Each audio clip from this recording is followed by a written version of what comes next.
और कंकाल के रूप में आया, केवल हड्डियां हैं। तो आज उस मोची ने उसके लिए वस्त्र भी दे दिए और भोजन भी खिला दिया। तो पूछा कि तुम रहते कहाँ हो? मेरे पास ठिकाना नहीं है, तो तुम मेरे यहां चलो। वो उस मृत्यु के दूत को, उसको मालूम नहीं है कि मृत्यु का दूत है ये मालूम नहीं है उसको, और वो अपने घर ले गया। घर में पत्नी ने पूछा कि तूने फल लाए, मिठाई लाई? नहीं लाए। क्यों? ये भूखा था। तो उसके लिए कोसने लगी,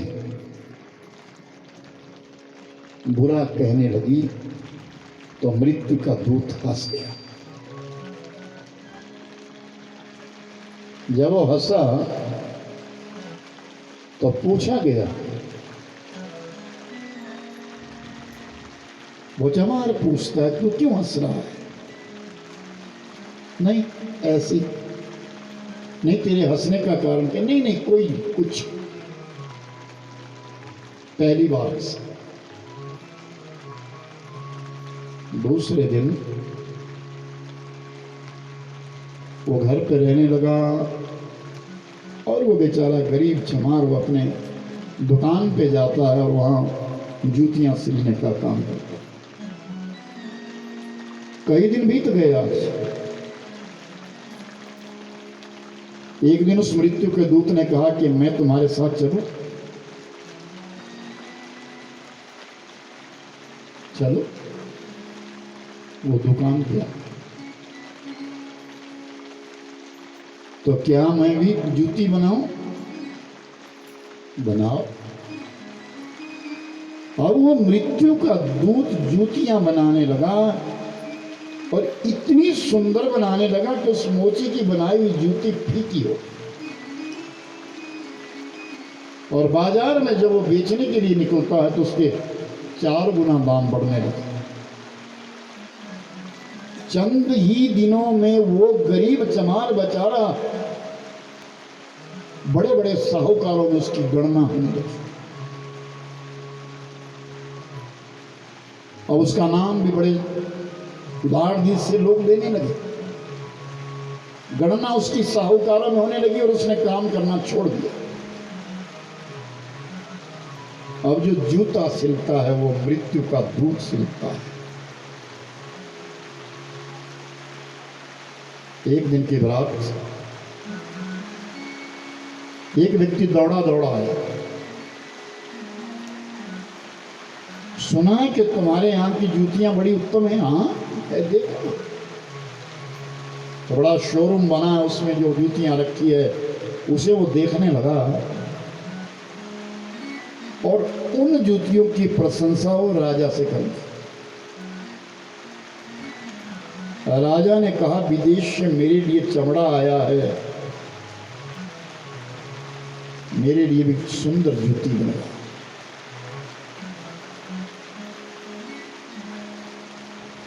वो आया और बेशकीमती वो चमड़ा है, बहुत कीमती है। वो उस मोची के पास लेके आया, भाई इसकी जूती बनानी है राजा के लिए, लेकिन ये काम करना, जूती ही बनाना, स्लीपर मत बनाना। अगर इसका स्लीपर बना दोगे ना तो तुम्हें भी मृत्यु दंड होगा और मुझे भी मृत्यु दंड हो जाएगा। इसलिए जूती बनाना, स्लीपर मत बनाना। तो उस बेचारे, उस गरीब जो आज वो अमीर हो गया है, धनवान हो गया है, उसने उस मृत्यु के दूत से कहा भाई राजा के यहाँ जूती जानी है, लेकिन एक ध्यान रखना, जूती बनाना कहीं स्लीपर मत बनाना, चप्पल मत बनाना। ठीक है, कल ले जाना, कल तैयार हो जाए। और दूसरे दिन जब वो आया तो क्या देखा, जब वो दुकान पर आया, वो मोची जब दुकान पे आया अपने कारीगर के पास, उस मृत्यु के दूत के पास, तो उसने जूती नहीं बनाई, उसने तो स्लीपर बनाया। ये तूने क्या कर दिया, ये तूने अनर्थ कर दिया, ये क्या कर दिया तूने। अब वो जोर जोर से हंस, दूसरी बार हंस। तू हंस रहा है, मेरी भी मौत सामने है और तेरी भी मौत होगी। राजा के लिए जूती बनानी थी, उन्होंने स्लीपर बनाया। इतने में ढोल पीटते हुए लोग आए, सुनो भाइयों, सुनो भाइयों, हमारे राजा की मौत हो गई है, हमारे राजा की मौत हो गई। जब राजा की मौत होती थी तो राजा को स्लीपर पहनाया जाता था,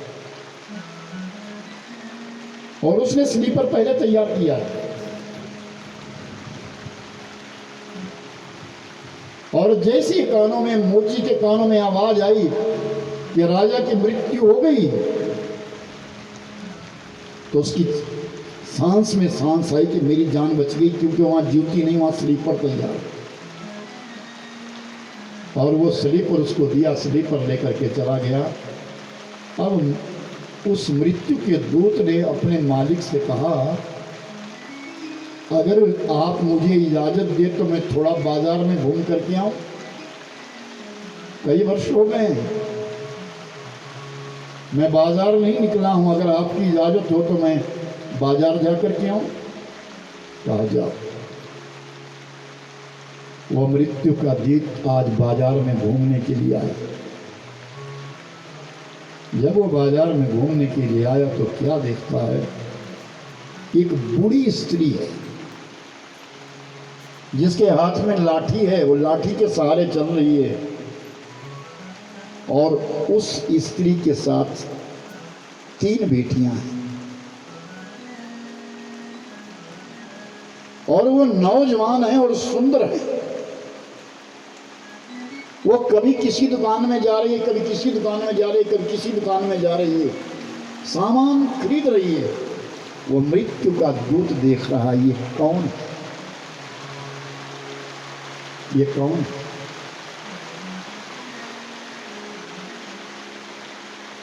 आखिर में उससे रहा नहीं गया और उस बूढ़ी अम्मा के पास चला गया। अम्मा, तुम कौन हो। उसने गांव का नाम लिया, मैं उस गांव की। यहाँ क्यों घूम रही हो। ये मेरी बेटियां हैं, इनकी शादी आई है, इनका विवाह होना है, तो मैं इनके लिए सामान खरीदने के लिए आई हूँ। अम्मा सच बात बताओ, क्या तुम्हारी बेटियां हैं। नहीं नहीं, मेरे गांव में एक निर्धन औरत थी, उसकी छोटे बेटी 6 महीने की थी, उससे बड़ी ये 3 साल की थी, और उससे बड़ी ये 6 साल की थी। एक दिन इनकी माँ बहुत बीमार हो गई, उसकी मौत हो गई। ये तीनों अनाथ छूट गई। मेरे पास धन भी था, दौलत भी थी, मेरे संतान नहीं थी। मैंने इन तीनों बेटियों को अपने पास रख लिया, इन्हें पाल पोस के बड़ा किया, पढ़ाया लिखाया, और आज इनके विवाह का समय आया है। मैं प्रसन्नता से इनका विवाह कर रही हूँ। इतना कहना था कि वो मृत्यु का दूत आज तीसरी बार हंसा, और जब हंसा तो एकदम सीधा यमलोक पहुंचा, और यमराज के पास हाथ जोड़े, अय मालिक, जो तुद भावे, जो तेरे को मंजूर है वो होगा। जिस मृत्यु को मैं टालने गया था, मैं उसे टाल नहीं सका, जो तूने करना वो सर्वोपरि है। वो सच्चिदानंद भगवान।